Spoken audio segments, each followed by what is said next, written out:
ధనుర్మాసంలో వచ్చే వైకుంఠ ఏకాదశి నాడు ముక్కోటి దేవతలు స్వామివారిని వైకుంఠంలో దర్శించుకుంటారండి. ముఖ్యంగా దేవతలకి 6 నెలలు పగలు, 6 నెలలు రాత్రి. దక్షిణాయన పుణ్యకాలం అంతా దేవతలకి రాత్రిగాను, ఉత్తరాయణ పుణ్యకాలం పగలుగాను చెప్పబడింది ఆగమ శాస్త్రాల్లో, పురాణాల్లో. ఆ ప్రకారం జనవరి 14 మకర సంక్రమణతోటి ఉత్తరాయణ పుణ్యకాలం ప్రారంభమవుతుంది. దానికి ముందుగా స్వామివారి వైకుంఠంలో ఉషకాలంలో మేల్కొంటారు కాబట్టి ఈ ఉషకాలంలో స్వామివారి మేల్కొన్న సమయంలో ముక్కోటి దేవతలు స్వామివారిని దర్శించుకునే పర్వదినం కాబట్టి వైకుంఠ ఏకాదశికి అత్యంత ప్రాశస్త్యం కలిగి ఉన్నది. దక్షిణాది సాంప్రదాయంలో అయితే విష్ణు చిత్తుల వారు ఈ ఉత్తర ద్వారం గుండా స్వామివారిని దర్శించి మోక్షం పొందారనేది ఆ దక్షిణాది సాంప్రదాయం. విష్ణు దేవాలయాల్లో ధనుర్మాసంలో స్వామివారిని ఎక్కడ దర్శించుకున్నా, ఏ దేవాలయంలో స్వామివారిని దర్శించుకున్నా 100 రెట్ల అధిక ఫలితం వస్తుంది.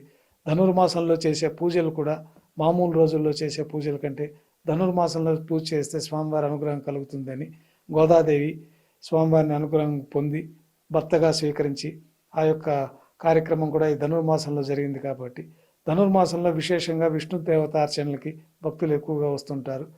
ఆ యొక్క సాంప్రదాయాన్ని మనం కొనసాగిస్తూ తిరుమల క్షేత్రంలో కూడా ఉదయాన్నే ధనుర్మాసంగా తిరుప్పావడ అనే కార్యక్రమాన్ని కూడా నిర్వహిస్తూ ఉంటాం.